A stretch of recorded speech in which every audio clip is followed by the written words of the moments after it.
The server room hummed with a white noise that was more comforting to me than the silence of my own apartment.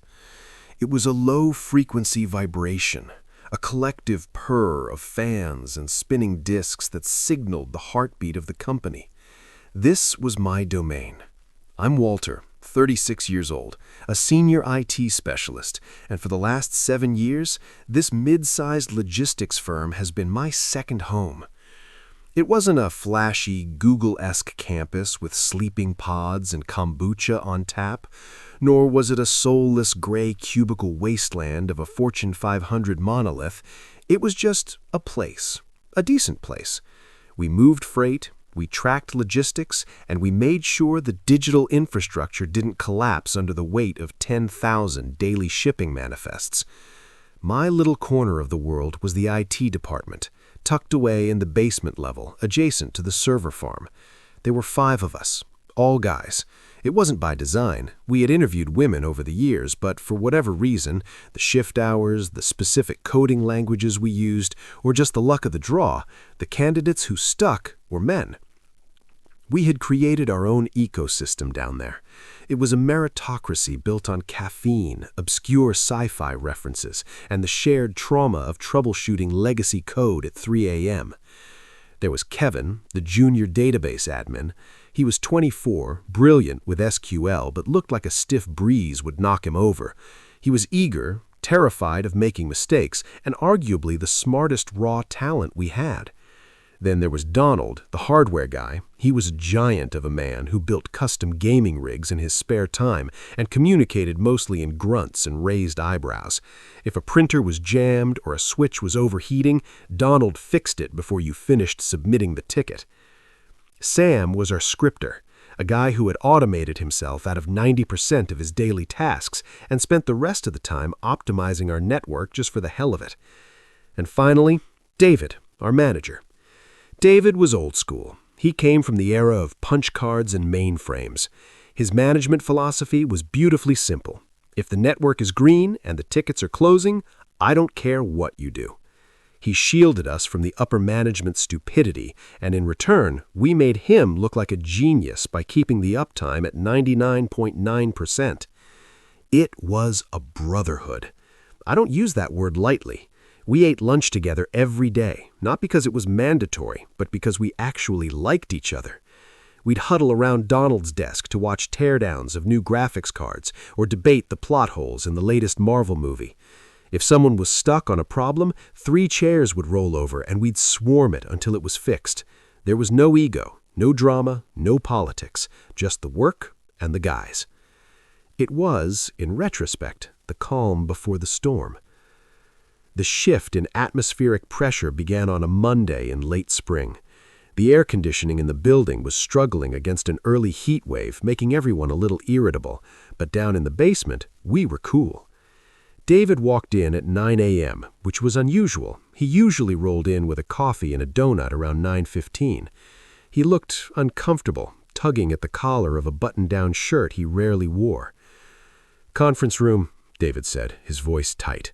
"New hire introduction." We exchanged looks. Sam raised an eyebrow, mouthing, "New hire? We weren't hiring. Our budget was capped." We shuffled into the small glass-walled conference room. David stood at the head of the table. Standing next to him was a woman who looked like she had just stepped out of a stock photo for aggressive corporate synergy. She was probably in her early 30s, dressed in a tailored, sharp-shouldered blazer that looked like armor. Her hair was cut in an asymmetrical bob, severe, precise, angular. She held a tablet against her chest like a shield, her posture rigid. She didn't smile. Her eyes scanned the room, analyzing us, categorizing us. I felt like a bug under a microscope. "Gentlemen," David started, clearing his throat, "this is Nicole. She's joining the company as the new marketing manager. Upper management wants to bridge the gap between creative and tech to launch the new Logistics 2.0 campaign. Nicole will be spearheading the digital side of that." Bridging the gap was corporate speak for, "We hired someone to tell you how to do your jobs." Nicole stepped forward. She didn't offer a hand to shake. She simply nodded, a single curt dip of the chin. "It's good to meet you all," she said. Her voice was calm, but there was an edge to it, a practiced neutrality that felt colder than open hostility. I've been reviewing the department's workflow and output metrics. I believe there is significant room for optimization in how marketing requests are handled. She hadn't been there 2 hours and she was already talking about optimization. We went around the table for introductions. Donald grunted his name, Sam gave a lazy wave, Kevin stammered a polite, "Welcome aboard." When it was my turn, I gave my standard line, the one I'd used for a decade to break the ice with new hires. I leaned back, smiled, and said, "I'm Walter, Senior IT. Basically, if it has a plug or a processor, I'm the guy you call. If I can't fix it, it's probably not broken, it's just meant to be that way." Usually, that gets a chuckle, a smile, something. Nicole stared at me. Her expression didn't flicker. It was a blank, analytical stare that stripped the humor out of the air and left it dying on the floor. "Noted," she said. That was it. Noted. The meeting wrapped up quickly after that. As we filed out, I felt a strange tension in the back of my neck. "She seems fun," whispered Sam as we walked back to our desks. "She seems like she's going to be a problem," I muttered. I didn't know how right I was. The first red flag wasn't a flag, it was a flare gun going off in a library. It happened less than an hour later. Nicole had set up shop in a temporary workspace near our department while her office upstairs was being renovated. She had called Kevin over. We could all hear the conversation. The acoustics in the basement were excellent, unfortunately. She was requesting real-time, petabyte-scale analytics for a simple banner ad campaign. She wanted to track user cursor movements, dwell time, and cross-reference it with our historical shipping data, all rendered live on a dashboard. Kevin, bless his heart, was trying to explain physics to her.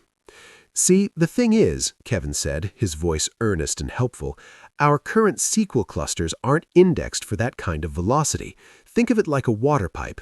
You're asking to push a river through a garden hose. We can give you the data, absolutely, but we need to batch it overnight. If we try to run that query live, it'll lock up the tables for the dispatchers." He was using the analogies we always used for non-technical staff. He was being patient, he was being kind. "So what we can do instead," he continued, sketching with his hands, "is create a reservoir, a cache, that updates every hour. That way you get your data and the pipe doesn't burst." Mid-sentence, Nicole held up a hand. It wasn't a polite gesture. It was a stop sign. It was sharp, sudden, and commanding. Kevin's mouth snapped shut with an audible click. "Kevin," she said. The silence that followed her saying his name was heavy. "I have a master's degree in data science from Berkeley.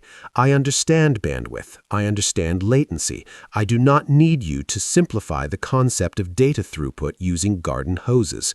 Can you execute the query or not?" The word hung there. Mansplain. It was a weaponized word. In the current climate, it was an accusation that carried the weight of a professional death sentence if it stuck. Kevin looked like he wanted to vanish. He shrunk into his hoodie. Technically, yes, we can run it, but it risks stability." "Then run it," she said, turning back to her screen, dismissing him. "I'll take the risk."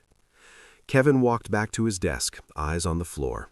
He didn't say a word for the next 3 hours.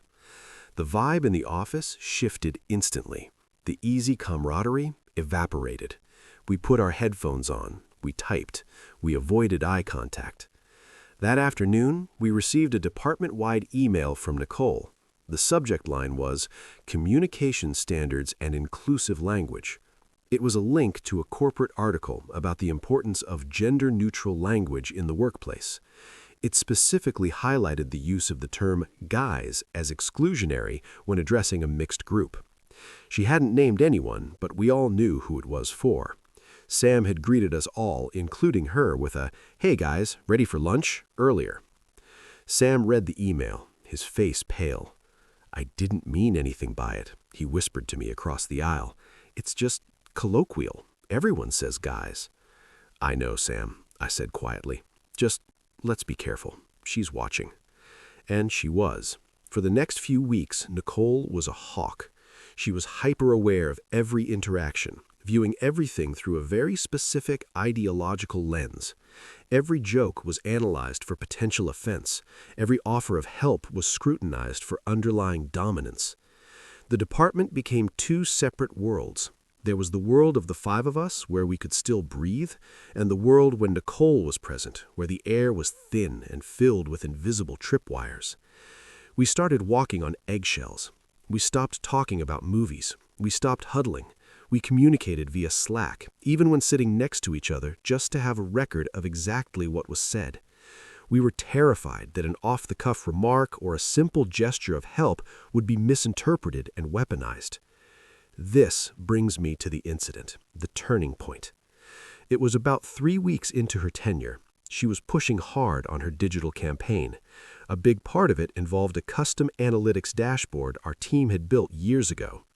It was a powerful tool, basically a Frankenstein's monster of Python scripts and SQL queries, but it was temperamental.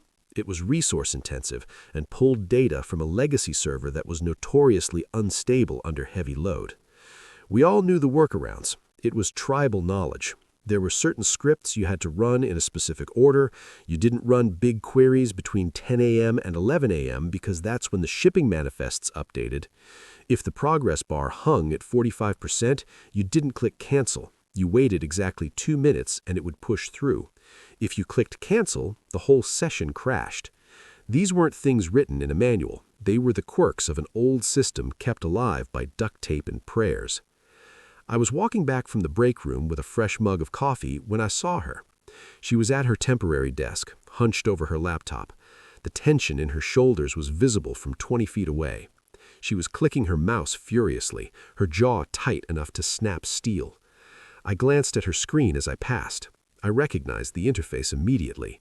She was trying to pull a massive data set, 3 years of shipping history, from the legacy server, and she was doing it during the manifest update window. The progress bar was frozen at 45%. I saw her move the mouse to the cancel button. My brain calculated the variables instantly. If she hit cancel now, the query would hang the process on the server side. It would lock the database table. The dispatchers upstairs would be frozen out of their system for 20 minutes while we did a hard reset. It would cost the company money and create a massive headache for Donald, who was on server duty. My instinct, the instinct of any IT guy who has spent a decade fixing things, was to intervene. It wasn't about her. It wasn't about gender. It was about the system. It was about preventing a crash. I stopped. I kept a respectful distance, about 4 feet away. I made sure my voice was light, friendly, non-confrontational. "Hey, Nicole," I said. She jumped slightly, then swiveled her chair to face me. Her eyes were narrow, defensive. "Yes?" "I see you're wrestling with the analytics dashboard." I gestured vaguely with my coffee mug towards her screen. "That server is a bit of a diva. If it hangs at 45%, don't hit cancel. It's just handshaking with the main database. If you wait about 60 seconds, it'll clear. If you hit cancel, it locks the table and we have to reboot." I smiled, a genuine, helpful smile. "Also, if you run that query after 11, it goes through in half the time. It fights with the shipping manifests right now." I thought I was being helpful. I thought I was saving her hours of frustration and saving us a server reboot. She stared at me. She didn't blink. She didn't check her screen. She just looked at me, and I saw her expression shift from annoyance to something cold and hard. "Walter," she said. Her voice was quiet, but it carried across the silent basement. "Did I submit a help desk ticket?" I blinked, confused. No, I just was walking by and saw." "Did I ask for your assistance?" she interrupted. "No, but—" "Then why are you hovering over my desk, monitoring my work?" "I'm not monitoring you," I said, feeling the heat rise in my cheeks. "I'm just telling you a quirk of the system. It's tribal knowledge. It's not in the manual." She stood up. She wasn't tall, but in that moment she made herself feel looming. She crossed her arms over her chest, creating a physical barrier. "I am perfectly capable of managing my own workflow, Walter," she said. "I do not need you to look over my shoulder and correct me like a child. This constant surveillance and this need to interject yourself into my process is incredibly distracting. It creates a hostile environment where I feel I cannot work without being judged." She took a breath, and then she delivered the killing blow. "It feels like you are trying to establish dominance over my technical competency because you are threatened by a woman in a leadership position. I would appreciate it if you would respect my boundaries and let me do my job. If I need help, I will ask for it through the proper channels." I stood there, stunned. It was as if I had offered a drowning person a life jacket and they had accused me of trying to choke them with it. I looked around. Kevin was staring wide-eyed over his monitor. Donald had stopped working. They had heard every word. I started, then stopped. There was no winning this. Anything I said would be defensive. Anything I said would be proof of her accusation. "Understood," I said, my voice flat. "I'll let you get back to it."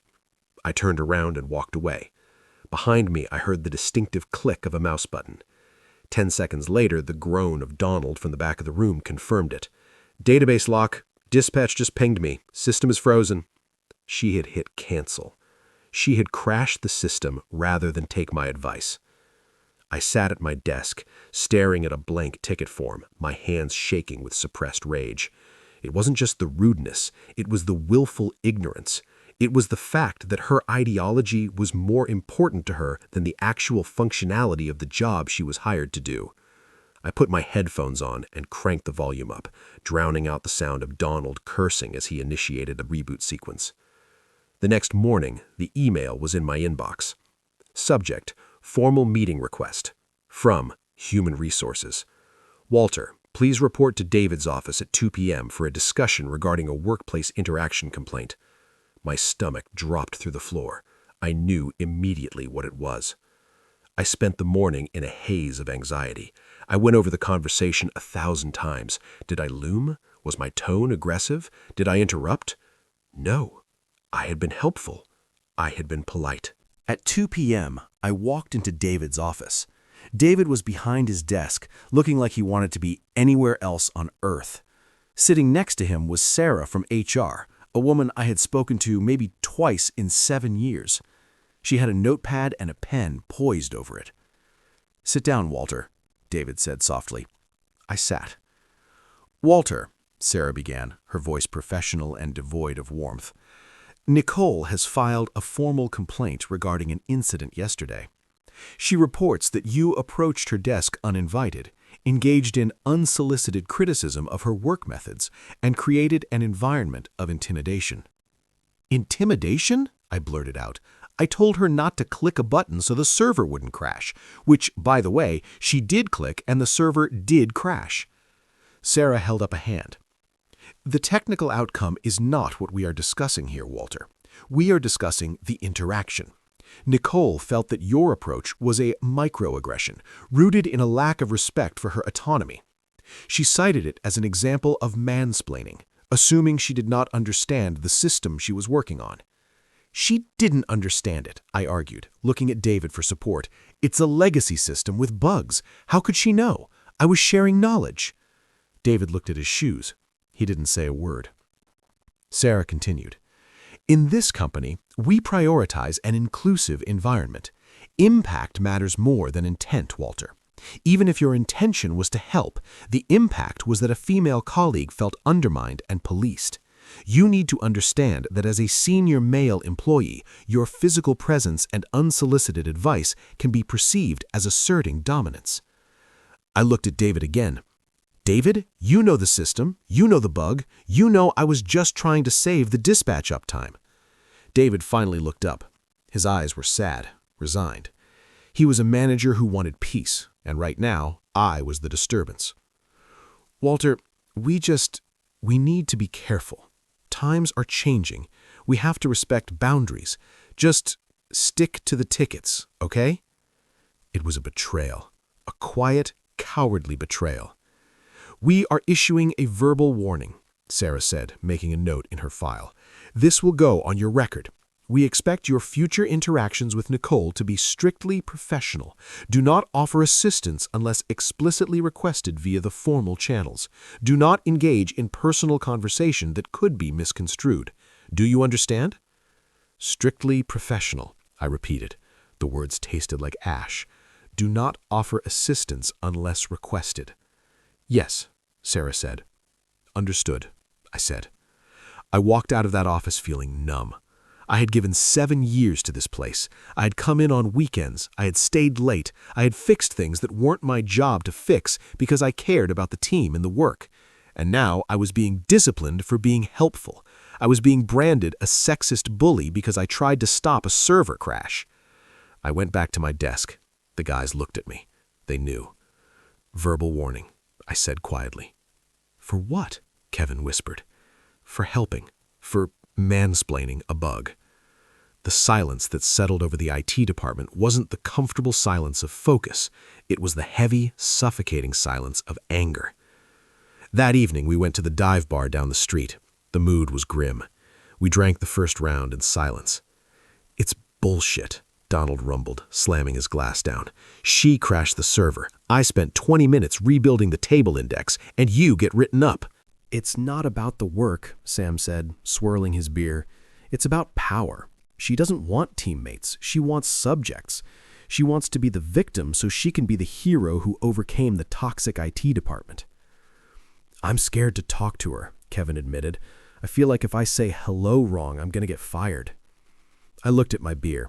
I thought about Sarah from HR. Impact matters more than intent. Strictly professional. Do not offer assistance unless explicitly requested. A thought began to form in my mind. It was cold, logical, and absolutely devastating. It wasn't revenge. No, revenge was emotional. This was compliance. This was adherence to the rules. She wants strictly professional, I said slowly. She wants us to respect her boundaries. She wants us to never offer unsolicited advice or help. She wants everything through the formal channels. The guys looked at me. So, I said, a dark smile touching my lips for the first time in weeks, let's give her exactly what she wants. What do you mean? Kevin asked. I mean malicious compliance, I said. We follow the handbook to the letter. No more tribal knowledge, no more favors, no more heads up. If it's not in a ticket, it doesn't exist. If she asks a question, we tell her to submit a ticket. If she wants data in a format that we know is broken, we give her exactly that format. We do not solve problems she hasn't explicitly asked us to solve. I looked around the table. We become the perfect professional robots she accused us of not being. We let the system work exactly as it is designed, without us holding it together for her. Sam grinned. It was a sharp, wicked grin. The professionalism protocol. Exactly, I said. She built a cage of rules to protect herself from us. Let's see how she likes living in it. We clinked glasses. The pact was sealed. We weren't the bad guys. We were just professionals. And we were about to show Nicole just how dangerous a strictly professional IT department could be. The following Monday, the atmosphere in the basement had undergone a phase change. It was no longer the warm, humid, chaotic ecosystem of a living IT department. It was a clean room. It was sterile. It was cold. We arrived at 8:59 a.m. We sat at our desks. We put on our noise-canceling headphones. When Nicole arrived at 9:05 a.m., the usual murmur of conversation didn't just die down. It had never started. She walked past Donald's desk. Usually, Donald would have looked up, maybe grunted a greeting or asked if the upstairs printer was still making that grinding noise. Today, Donald didn't move. He was staring intently at his monitors, his large frame hunched over a schematic, completely absorbed in his work. He was the picture of focus. He was respecting boundaries. Nicole paused for a fraction of a second, likely expecting the usual acknowledgement she could then dissect for tone, but finding none, she continued to her temporary desk. The first skirmish of the new war happened at 10:15 a.m. I saw Nicole stand up and smooth her blazer. She grabbed her notebook, her shield, and walked over to Sam's desk. Sam was our scripter, the guy who knit the disparate software of the company together. "Sam," she said, her tone was brisk, authoritative. Sam slowly slid one ear cup off his head. He turned his chair 45 degrees. He didn't smile. He didn't lean in. "Yes, Nicole?" "I need you to update the permissions for the external ad agency on the FTP server. They're getting a timeout error when uploading the new video assets. I need it done before lunch." In the old world, the world of last week, Sam would have said, "Sure thing," Alt-Tab to the admin console and fixed it in 30 seconds. He might have even cracked a joke about how the ad agency guys couldn't configure an FTP client to save their lives. But we weren't in the old world. We were in the protocol. Sam looked at her, his face a mask of polite concern. "I understand that's a priority, Nicole. However, per the security audit protocols established last quarter, all external access changes require a documented audit trail." Nicole frowned. "It's just a permission flip, Sam. It takes 10 seconds. "Technically, yes," Sam agreed, his voice devoid of any mansplaining inflection. "But procedurally, I cannot touch the access control list without a ticket number to reference in the changelog. If I do, I'm violating compliance standards." "I am the manager of this project. I am authorizing you to do it." "And I respect that authority," Sam said smoothly. "But IT policy dictates that even managerial requests must be tracked to ensure resource allocation transparency. If you could just pop a quick ticket into the portal with the agency's IP address and the specific folder path, I can get to it as soon as it enters the queue." He smiled. It was the smile of a flight attendant telling you the flight is canceled. "It helps us help you, really. It ensures nothing gets lost in the shuffle." Nicole stared at him. Her jaw worked silently. She knew, deep down, that this was ridiculous. She knew he could just do it, but she also knew that she was the one who had demanded strict adherence to professional boundaries and formal channels. She had weaponized the rules. She couldn't very well complain when we followed them. "Fine," she hissed. She turned on her heel and marched back to her desk. 3 minutes later, a ticket appeared in the queue. Ticket number 8944, FTP Access Update. Priority, normal. Sam saw it pop up. He opened it. He read it. Then he continued working on his current script.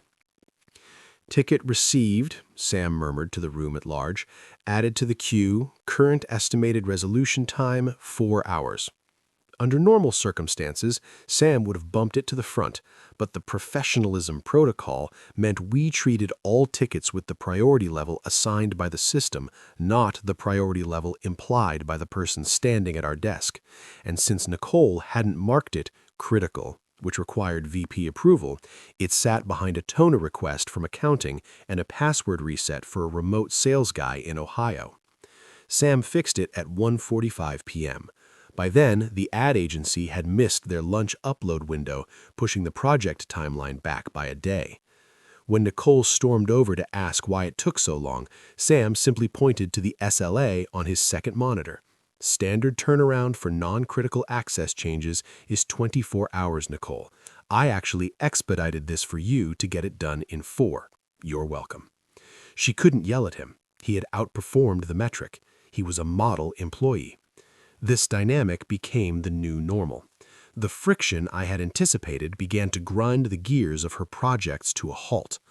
Corporate IT, when stripped of human empathy and informal cooperation, is a nightmare of bureaucracy. It is a machine that requires precise inputs to function. If you put garbage in, you get garbage out, or you get an error message 3 days later. The most brutal example involved Kevin and the data export. It was a Wednesday. Nicole was preparing a preliminary report for the Logistics 2.0 rollout. She needed a dump of our customer demographic data to import into her new, shiny cloud-based CRM tool that she had convinced upper management to buy. She sent a ticket to Kevin. Ticket number 9021, Customer Data Export. Description: please export all active customer data, name, region, volume, contact, from the last fiscal year. Format CSV. Kevin looked at the ticket. He looked at me. We both knew the problem. The new CRM tool she was using had a known bug with standard CSV encoding if the data contained special characters, like the accents in names from Quebec and Mexico branches, or the commas in corporate entity names. If you fed it a standard CSV, it would garble the records.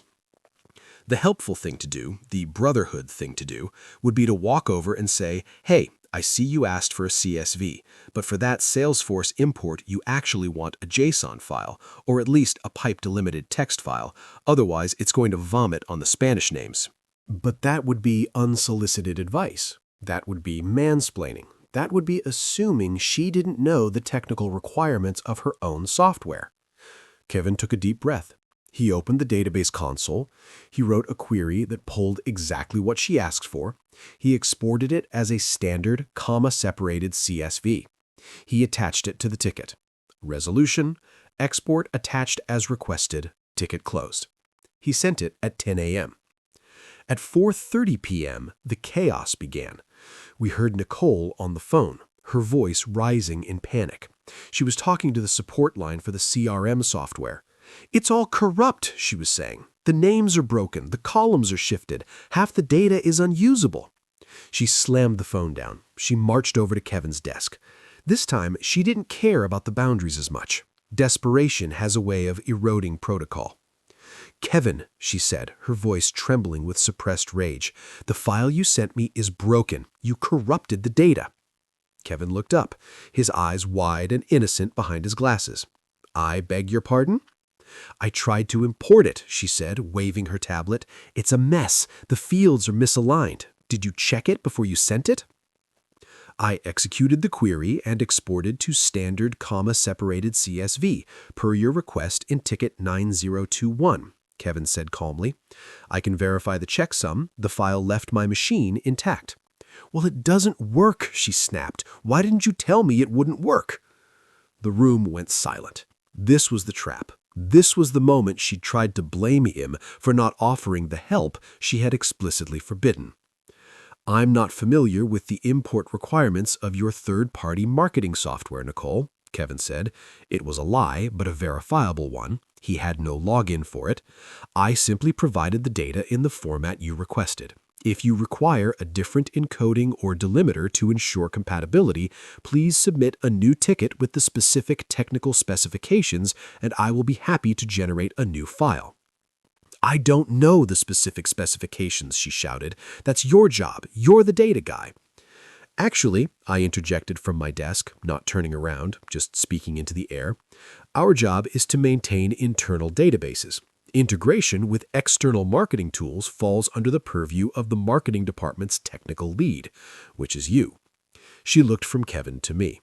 She looked like she wanted to scream. She looked like she wanted to fire us all. But she couldn't. We had done exactly what we were told.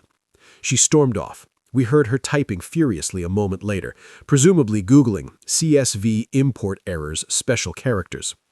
She submitted a new ticket at 5:15 p.m. asking for a pipe-delimited file. By then, Kevin had already left. It was 5 p.m. His shift was over. He had a life. He had boundaries.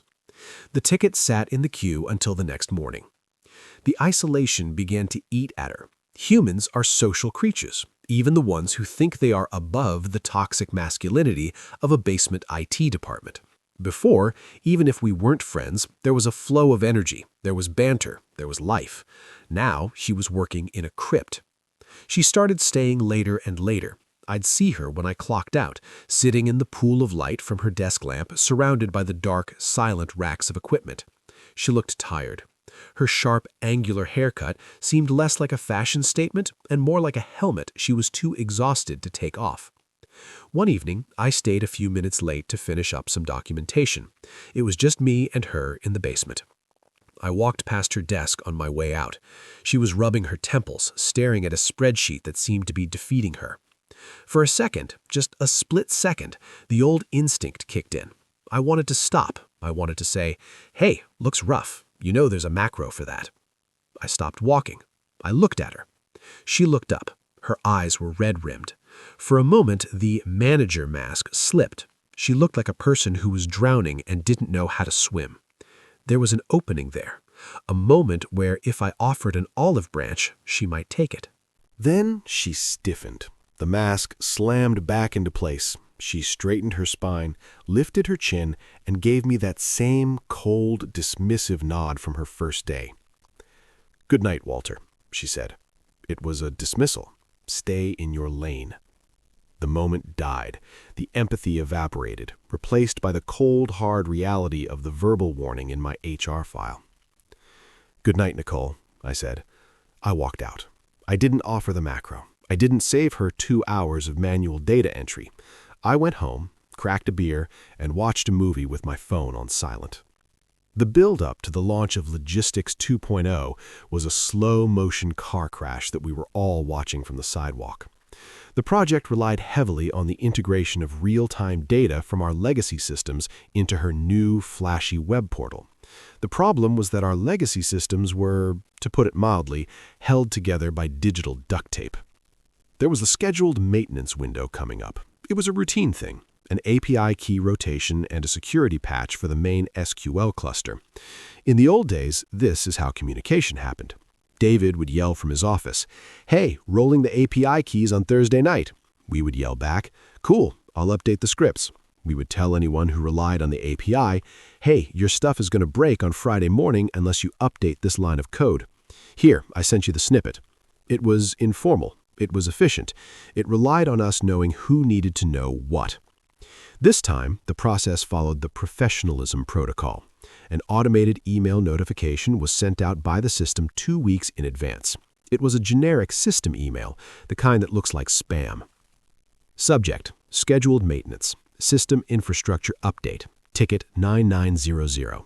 Body: Routine key rotation and patching for server cluster alpha. Downtime expected, 2 hours. Client-side reconfiguration may be required. It went to the all staff list. It went to Nicole.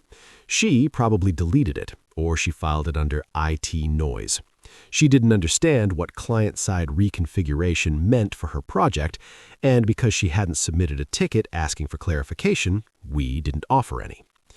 The week of the launch arrived. The VPs were flying in from corporate HQ. This was Nicole's baby.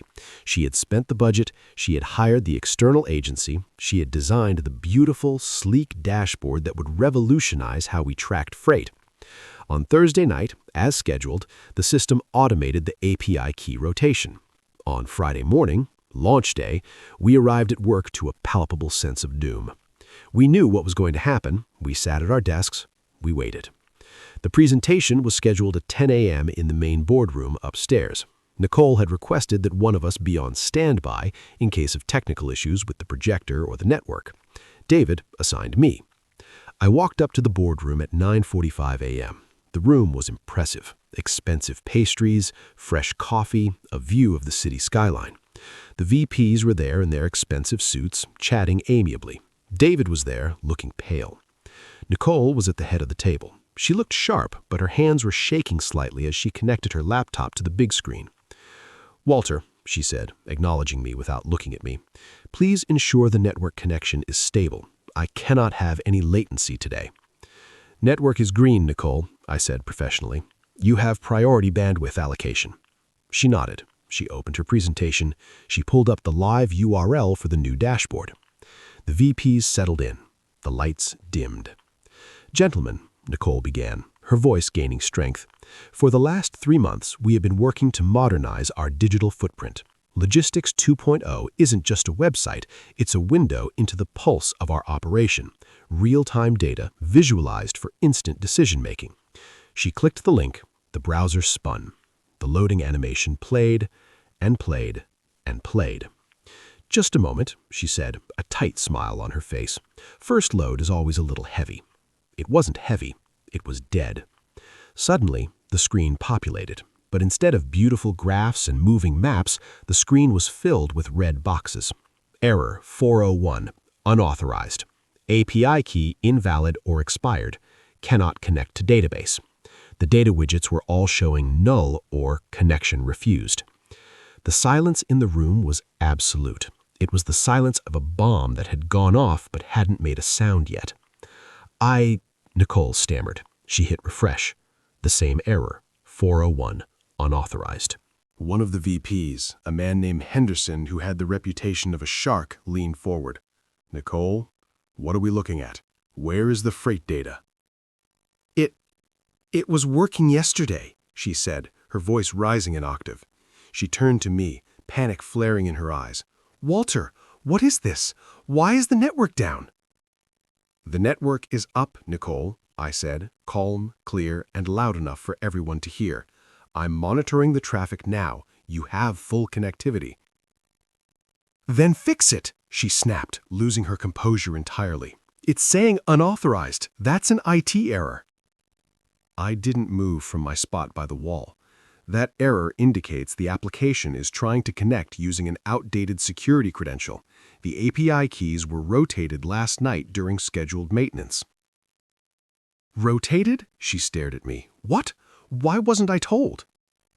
It was a scheduled maintenance, I said. Notifications were sent to all staff 14 days ago via email. The system requires any custom applications to update their handshake protocols with the new key. Nobody told me I had to change the code, she yelled. You knew this was the launch. I am not privy to the hard coding of your external agency's software, Nicole, I said. I assumed, since you received the maintenance notification, that you or your vendors had handled the necessary updates. Did you not read the system infrastructure update email? I don't read every spam email from the server farm, she screamed. Henderson spoke up. His voice was gravel. Nicole, are you telling me that you ignored system notifications regarding the infrastructure your project runs on? No, they sabotaged me. She pointed a shaking finger at me. They did this on purpose. They knew today was the launch and they changed the keys to make me fail. It's a hostile work environment. They've been freezing me out for weeks. This was it, the accusation. David stood up. I looked at him. This was his moment. David. Nicole, David said, his voice surprisingly steady. That is a serious accusation. It's the truth, she cried. They don't talk to me. They make me submit tickets for everything. They don't help me. They just watch me fail. They make you submit tickets? Henderson asked, raising an eyebrow. You mean they follow company procedure? It's malicious, she insisted. They used to help each other. I've seen them, but with me, it's strictly by the book. I stepped forward. I opened the folder I had brought with me. Mr. Henderson, I said, if I may. Henderson nodded. Go ahead, son. Following a formal HR complaint filed by Nicole last month in which I was disciplined for offering unsolicited assistance and mansplaining, our team was instructed, formally and in writing, to keep all interactions with Nicole strictly professional. We were told to respect her boundaries and only assist when explicitly requested via formal channels. I pulled out the paper, the verbal warning document signed by Sarah from HR. We have followed that instruction to the letter. We have responded to every ticket within the SLA. We have provided exactly what was asked for. We stopped offering informal heads-ups or tribal knowledge fixes because we were told that such behavior was perceived as condescending and exclusionary. I looked at Nicole. She looked like she had been slapped. One of the VPs, a man named Henderson who had the reputation of a shark, leaned forward. Nicole, what are we looking at? Where is the freight data? It was working yesterday, she said, her voice rising an octave. She turned to me, panic flaring in her eyes. Walter, what is this? Why is the network down? The network is up, Nicole, I said, calm, clear, and loud enough for everyone to hear. I'm monitoring the traffic now. You have full connectivity. Then fix it, she snapped, losing her composure entirely. It's saying unauthorized. That's an IT error. I didn't move from my spot by the wall. That error indicates the application is trying to connect using an outdated security credential. The API keys were rotated last night during scheduled maintenance. Rotated? She stared at me. What? Why wasn't I told? It was a scheduled maintenance, I said. Notifications were sent to all staff 14 days ago via email. The system requires any custom applications to update their handshake protocols with the new key. "Nobody told me I had to change the code," she yelled. You knew this was the launch." "I am not privy to the hard coding of your external agency's software, Nicole," I said. "I assumed, since you received the maintenance notification, that you or your vendors had handled the necessary updates. Did you not read the system infrastructure update email?" "I don't read every spam email from the server farm," she screamed. Henderson spoke up. His voice was gravel. "Nicole, are you telling me that you ignored system notifications regarding the infrastructure your project runs on?" "No, they sabotaged me." She pointed a shaking finger at me. "They did this on purpose. They knew today was the launch and they changed the keys to make me fail. It's a hostile work environment. They've been freezing me out for weeks." This was it, the accusation. David stood up. I looked at him. This was his moment. "Nicole," David said, his voice surprisingly steady, "that is a serious accusation." "It's the truth," she cried. "They don't talk to me. They make me submit tickets for everything. They don't help me. They just watch me fail." "They make you submit tickets?" Henderson asked, raising an eyebrow. "You mean they follow company procedure?" "It's malicious," she insisted. "They used to help each other. I've seen them, but with me, it's strictly by the book." I stepped forward. I opened the folder I had brought with me. "Mr. Henderson," I said, "if I may." Henderson nodded. "Go ahead, son." Following a formal HR complaint filed by Nicole last month in which I was disciplined for offering unsolicited assistance and mansplaining, our team was instructed, formally and in writing, to keep all interactions with Nicole strictly professional. We were told to respect her boundaries and only assist when explicitly requested via formal channels. I pulled out the paper, the verbal warning document signed by Sarah from HR. "We have followed that instruction to the letter. We have responded to every ticket within the SLA. We have provided exactly what was asked for. We stopped offering informal heads-ups or tribal knowledge fixes because we were told that such behavior was perceived as condescending and exclusionary." I looked at Nicole. She looked like she had been slapped. "We didn't change the keys to sabotage you, Nicole," I said softly. "The keys change automatically every 90 days. It's a security script. If we had been on friendlier terms, if we were allowed to communicate informally, someone probably would have reminded you. But you made it very clear that you didn't want informal communication. You wanted professionalism. You wanted us to stay in our lane. So we did." The room was deadly silent. Henderson looked at the error screen. He looked at Nicole, who was pale and trembling. He looked at me, standing there with my documentation. "So," Henderson said, leaning back, "let me get this straight. You failed to update your application because you ignored a system email, and you're blaming IT for doing exactly what HR told them to do?" It's more complicated," Nicole tried to say. "It doesn't look complicated," Henderson said. He stood up. "Meeting adjourned. Nicole, see me in my office." He walked out. The other VPs followed. David stayed behind for a moment. He looked at me. There was a glimmer of something in his eyes. Maybe respect, maybe fear. "Good work on the network stability, Walter," David said. "Just doing my job, David," I replied. Nicole was left alone at the head of the table, the red error messages reflecting off her glasses. She didn't look at me. She just stared at the screen, watching her ambition crash and burn against the firewall of her own making. The fallout was swift, though not immediate. Corporate gears grind slowly, but they grind exceedingly fine. Nicole didn't get fired that day. That's not how these things work. Instead, Logistics 2.0 was put on indefinite hold for technical review. Nicole was moved. She was transferred to a strategic planning role that involved no direct reports and no budget. It was a ghost job, a waiting room for resignation. She stopped coming down to the basement entirely. We communicated only via email, and even those became rare. About 2 months later, we got the notification. Nicole has decided to pursue other opportunities. Her desk was cleared out on a Friday evening. No party, no card.